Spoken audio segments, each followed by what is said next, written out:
Assalamualaikum warahmatullahi wabarakatuh. Hai anak-anak kesayangan ibu, apa kabar? Sudah siap belajar belum hari ini? Hari ini kita mau belajar tema 2, subtema 2, muatan pelajaran bahasa Indonesia. Disimak baik-baik ya videonya. Apakah kalian masih mengingat fabel? Ya, benar. Fabel adalah dongeng yang tokohnya adalah hewan, tetapi hewan tersebut bisa bicara dan berperilaku seperti manusia. Bagaimana sih caranya kita menjelaskan isi dongeng? Kita dapat memahami isi dongeng dengan membaca secara cermat seluruh teks dongeng tersebut. Bisa dibaca dengan perlahan-lahan. Kita juga dapat memahami isi dongeng dengan menjawab pertanyaan berdasarkan kata tanya. Masih ingat apa saja kata tanya? Ada apa, di mana, kapan, siapa, mengapa, dan bagaimana. Informasi dalam dongeng dapat ditulis dalam bentuk peta pikiran. Peta pikiran membuat orang yang membacanya akan lebih mudah memahami dan mengingat isi dongeng. Informasi dalam peta pikiran ditulis dengan bahasa yang singkat dan mudah dipahami. Nah, anak-anak, di layar yang kalian lihat ini sudah tampil contoh peta pikiran. Ini contoh sederhana saja ya. Misalnya ada dongeng judulnya Dongeng Si Kancil. Nah, di peta pikiran kalian bisa menulis tentang hal-hal yang penting, dibantu dengan kata tanya. Misalnya seperti ini, siapa saja tokohnya, berapa jumlah sahabat kancil, di mana kejadiannya, dan pesan apa yang bisa diambil ya. Jadi nanti ditulis di masing-masing tempatnya, sesuai dengan pertanyaannya. Kemudian yang berikut ini akan Ibu tampilkan contoh-contoh. Nah, contoh-contoh peta pikiran yang menarik, sederhana tapi menarik ya. Bisa dibuat kotak-kotak seperti ini. Nah, kotak-kotak seperti ini ada hiasan-hiasannya ya, diwarnai dengan cantik. Kemudian contoh berikutnya, nah ini berbentuk pohon, jadi di masing-masing warna informasinya berbeda-beda. Ya, misalnya nanti di bagian ini siapa saja tokohnya, bagian yang ini bagaimana wataknya, di bagian ini cerita intinya seperti apa, ya. Misalnya seperti itu. Ada lagi contohnya. Nah, yang seperti ini yang lebih sederhana juga bisa. Misalnya di tengah-tengah ini judulnya. Di sini tokohnya siapa saja, bagaimana wataknya, di mana kejadiannya, ya. Kemudian misalnya pesan apa yang bisa kita ambil dari cerita tersebut. Ibu berikan lagi contoh berikutnya. Nah, seperti ini juga bisa ya. Di gambar ini warna-warni ya. Jadi biasanya kalau peta pikiran itu lebih menarik jika diwarnai, diberi gambar-gambar ya. Nih, gambar-gambar seperti ini. Boleh. Kemudian bisa juga yang seperti ini bentuk pohon juga. Jadi di masing-masing tempat ini bisa ditulis informasi-informasi penting dari cerita. Nah, anak-anak, Ibu akan membacakan cerita singkat dongeng fabel berjudul Anjing dan Kelinci. Selamat mendengarkan. Pagi yang cerah, beberapa kelinci berlarian sedang asyik bermain petak umpet. Salah satu dari mereka bersembunyi di balik pagar kebun.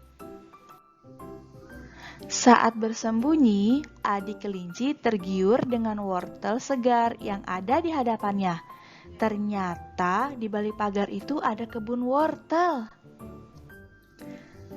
Karena perut yang sudah lapar, kelinci mengambil satu wortel dan memakannya dengan lahap. Kres, kres.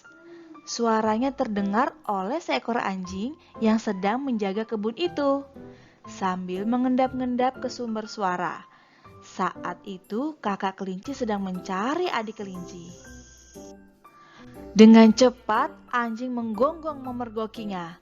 Adik kelinci yang sedang asyik bersembunyi dan makan wortel itu terkejut, langsung lari terbirit-birit. Belum jauh berlari, kakak kelinci menghentikan adik kelinci dan bertanya, "Kenapa kamu bersembunyi di kebun dan memakan yang bukan milikmu?" Aku lapar dan tidak tahu kalau mengambil wortel itu tidak boleh, jawabnya sambil mengatur nafas. Ayo kita kembali ke kebun sekarang untuk meminta maaf, ajaknya sambil menarik tangan sementara adik kelinci masih ketakutan. Sesampainya di kebun dan menemui anjing tersebut, kakak kelinci memberanikan diri. "Tuan anjing, kami datang kemari untuk meminta maaf atas kejadian tadi. Maafkan adik saya." "Iya tuan, maafkan saya telah memakan wortel tanpa izin," kata adik kelinci. Anjing menyambut dengan baik keberanian mereka. "Baiklah, tapi ada syaratnya. Kamu harus merapikan kebun wortelnya dan membantuku menyirami tanaman wortel setiap hari." Kakak kelinci langsung membantu adik kelinci merapikan kebun yang telah rusak dan berjanji setiap pagi datang untuk membantu menyirami tanaman wortel dan membantu anjing untuk menjaga kebunnya. Kini mereka bersahabat baik. Nah, anak-anak, berikut akan Ibu tampilkan bagaimana cara membuat peta pikiran ya. Ini hanya contoh ya. Misalnya seperti ini. Ada pertanyaan, apa yang dilakukan kelinci di pagi hari? Nah, kemudian di peta konsep akan kita tulis. Di pagi hari, beberapa kelinci sedang bermain petak umpet. Kemudian, ada pertanyaan lagi. Siapa saja tokoh yang ada dalam cerita? Di peta konsep akan kita tulis, tokoh di dalam cerita tersebut ada kelinci, kakak beradik, juga anjing. Pertanyaan berikutnya, apa yang dilakukan adik kelinci ketika bersembunyi? Di peta konsep akan kita tulis, ketika bersembunyi, adik kelinci memakan wortel di sebuah kebun yang ditemukannya. Pertanyaan berikutnya, mengapa adik kelinci lari terbirit-birit? Adik kelinci lari terbirit-birit karena mendengar gonggongan anjing penjaga kebun.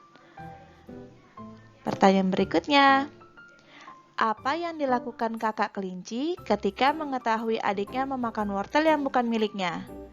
Di peta konsep akan kita tulis, kakak kelinci langsung mengajak adiknya untuk meminta maaf kepada anjing. Pertanyaan berikutnya, apa syarat yang diberikan anjing kepada kelinci?